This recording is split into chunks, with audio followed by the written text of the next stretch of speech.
मुल्की कर्जों का नई बुलंद तरीन सतह पर पहुंच गए हैं। अप्रैल 2026 तक वफाकी हुकूमत के मजमूई कर्जे 81,930 अरब रुपए की रिकॉर्ड सतह पर पहुंच गए हैं।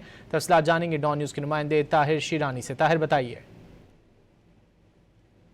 ने अप्रैल 2026 तक के वफाकी हुकूमत के कर्जों का डेटा जारी कर दिया है, जिसके मुताबिक जो वफाकी हुकूमत के कर्जे हैं वो एक साल के दौरान उसमें 6,994 अरब रुपए का इजाफा हुआ है। स्टेट बैंक ऑफ पाकिस्तान के दस्तावेज के मुताबिक एक साल यानी मई 2025 से लेकर अप्रैल 2026 के दौरान वफाकी हुकूमत के मकामी कर्जे में 5,566 अरब रुपए और बैरूनी कर्जे में 1,428 अरब रुपए का इजाफा हुआ, जिसके बाद अप्रैल 2026 तक मरकजी हुकूमत का मकामी कर्जा 58,089 अरब रुपए और बैरूनी कर्जा 23,841 अरब रुपए हो गया।